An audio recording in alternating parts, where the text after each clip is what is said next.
Hello दोस्त, railway live channel पे आपका स्वागत है। सटीक सही जानकारी के लिए रेलवे लाइव चैनल को सब्सक्राइब करें।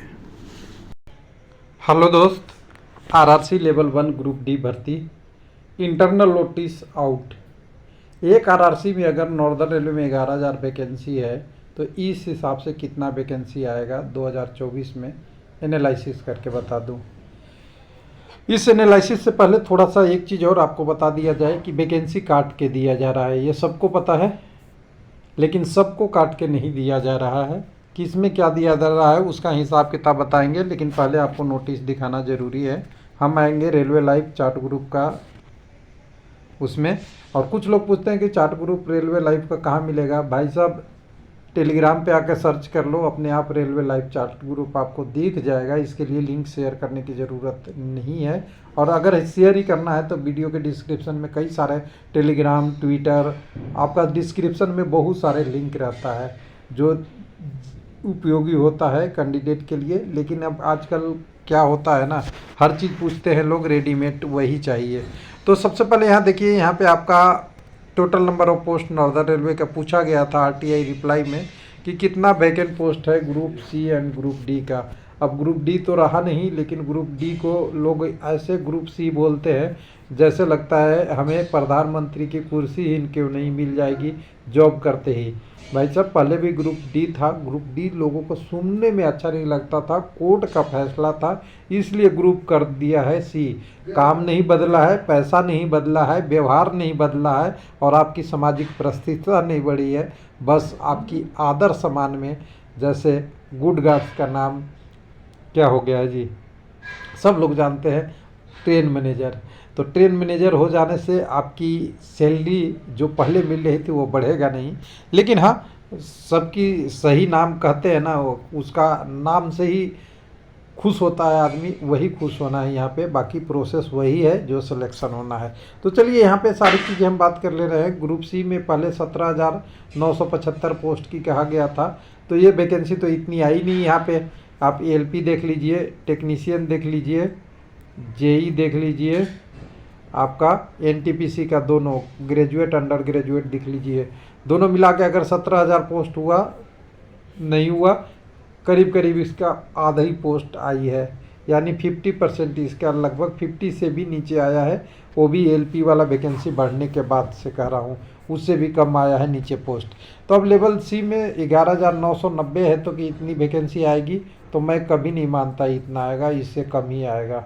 हालांकि लिखा गया है कि 2026 तक की पोस्ट लेनी है। यहाँ 24 तक की भर्ती आपको 24 में नहीं मिलने वाली है, क्योंकि इसमें लगती है अप्रूवल जितना होगा उतना ही वैकेंसी आएगी। सबसे पहला क्लियरिफिकेशन। लेकिन सबसे पहले अब एक एक एनालिसिस बताते हैं थोड़ा सा आपको इस बार वैकेंसी की। इस बार वैकेंसी करीब करीब 60,000 तक सीमित हो गई है, लेवल 1 छोड़ के, 2 से लेके सारे टेक्निकल नॉन टेक्निकल वाला पोस्टों का। रेलवे में खाली पोस्ट करीब करीब 3 लाख के आसपास है। कैसे? क्योंकि मैं आपको बता दूं कि 14 लाख सेंसन पोस्ट है रेलवे में, और रेलवे ने अपने आप बोला है 11.80 लाख हमारे कर्मचारी जिसको पेंशन और बोनस मिलता है। दोनों का डिफरेंस आप देखेंगे तो 2,20,000 तो ऐसे डायरेक्ट आ रहा है। कितने? 2,20,000, 12 लाख से अगर देखेंगे। लेकिन 14,86 लाख थे, तो ये 20 और 8 और जोड़ देंगे तो लगभग 2,80,000, 70,000 कुछ ऐसा रेलवे में अभी पोस्ट खाली है, जिसको भरा जाना बाकी है।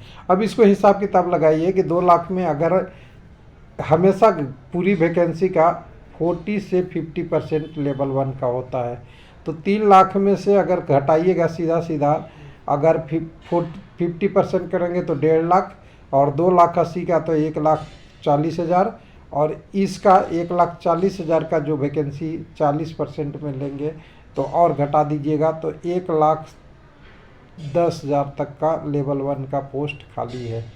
ये तो फैक्ट है। उसमें अगर देखें तो 16 आरआरसी से वैकेंसी आती है, 11,000 यहाँ डाटा बताया जा रहा है। तो 16 आरआरसी में अगर आप पर आरआरसी अगर मान लेते हैं 10,000 वैकेंसी, तब तो बहुत ज़्यादा हो जाता है। लेकिन एक चीज़ और बता दूँ आपको कि जो ये 11,000 वैकेंसी है, ऐसे वैकेंसी देने वाले जोन कौन कौन से हैं, northern railway, WR, CR, SWR, आपका ER कोलकाता। ये 5 जो जोन है ना, ये और एक और है जी साउथ सेंट्रल रेलवे।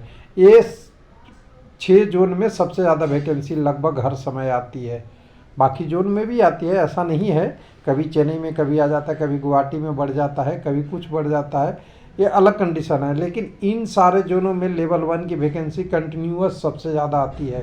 तो इन 6 को अगर सीधा 11 से अगर गुना कर देंगे तो 66,000 यहीं हो रहा है ना, आपको दिख रहा है ना, 66-67,000 वैकेंसी यहीं दिख रही है। अगर इतनी आ जाए तो लोगों का कल्याण हो जाए, लेकिन ऐसा होगा नहीं, ध्यान दीजिएगा।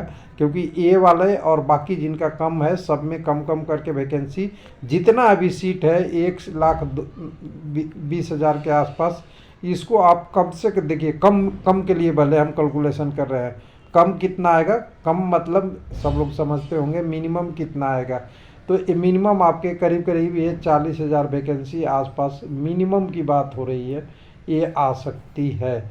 अगर इसको 2 से डिवाइड किए, क्योंकि 2025 का कैलेंडर आ गई है, तो ये 60,000 का हो रही है। और जो सब लोग सोशल मीडिया में न्यूज़ सुने हैं, वो वैकेंसी लगभग 70 से 80 के बीच में बोला जा रहा है आने का। तो एकदम बिल्कुल प्रबल संभावना है कि 60,000 से प्लस जोड़ के यही वैकेंसी आए, बाकी वैकेंसी 2025 में आएगी, ये मेरा आकलन है। अब यहाँ पे देखिए दूसरी चीज़ें कि आप बात कर रहे थे, जैसे LP की वैकेंसी।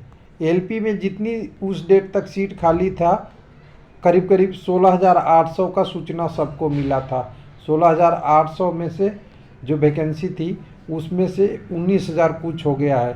तो LP का सीट तो अगली बार 2025 में कम आता हुआ दिख रहा है, और उसकी नोटिफिकेशन बस 2 महीने बाद आने वाली है, यानी जनवरी में आने वाली है। अभी हो चुका है नवंबर, 4 दिन बाद, अभी 7-8 दिन बाद कह सकते हैं, आज 22 अक्टूबर है। तो कुल मिला के LP की सीटें तो लगभग फुल हो गई। बहुत ज़्यादा जो खाली होगा वही सीट आएगा, जो छोड़ेंगे वही होगा। अब बात करते हैं कि ग्रुप D वाला के सीट के लिए कैसे करना है। तो देखिए 60,000 वैकेंसी आई है, बिल्कुल सही है। कितने का? टोटल 3 लाख का। तो बचा हुआ सीट अगर मान लेते हैं 80,000 के आसपास आपके लेवल 1 का आता है, तो आपके 1,40,000 आता है। ये एकदम बिल्कुल फिट आंकड़ा बैठ रहा है, क्योंकि टोटल वैकेंसी का ये 50% है, और रेलवे वैकेंसी हर वैकेंसी को काट के दे रही है, आगे का वैकेंसी नहीं जोड़ रही है, क्योंकि आगे इनको अगले कैलेंडर देना है।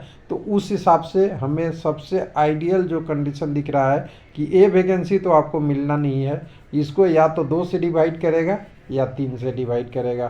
तो 3 से डिवाइड कर देगा तो वो मिनिमम वैकेंसी आएगा, और 2 से डिवाइड कर देगा तो मैक्सिमम वैकेंसी होगा। यही मेरा कैलकुलेशन है, यही एनालिसिस है। बाकी देखिए, रेलवे ऐसा चीज़ है कि अनुमान से नहीं, जब तक वेबसाइट पे नहीं आए तब तक हम लोग सोचते ही रहते हैं क्या होता है, क्या होगा और कैसे होगा। लेकिन कई बार क्या होता है, वो क्या कैसे हमारी एनालिसिस से आगे चले जाती है। लेकिन हम 90% हमें चांसेज है कि आपका रेंज यही होगा सभी RRC में। अगर कोई RRC से आपने RTI मांगते हैं, आपको इंटरनली डाटा रिलीज होता है, उसको 2 और 3 से डिवाइड ज़रूर करिएगा, और जो डाटा आएगा उसके बीच में आप उम्मीद रख सकते हैं कि इतनी वैकेंसी आएगी। और ये मेरा आकलन है। हो सकता है कुछ दिन बाद आपको बहुत सारे चैनलों पे ये शेयर करने के मिलेगा, दिखता हुआ मिलेगा, कॉपी करने वाले बहुत आते हैं। तो देख लीजिएगा वीडियो, मेरा वीडियो बना है 7:35 पे, ये देख लीजिएगा टाइम, 7:35 में मैं वीडियो बना चुका हूँ, ख़त्म कर रहा हूँ, और तारीख है 22 अक्टूबर 2024, और वीडियो अपलोड होगा, वहाँ टाइम देख लीजिएगा। सेम चीज़ कॉपी आपको कहीं मिलेगा ज़रूर। थैंक यू, धन्यवाद। हेलो दोस्त, रेलवे लाइव चैनल पे आपका स्वागत है। सटीक सही जानकारी के लिए रेलवे लाइव चैनल को सब्सक्राइब करें।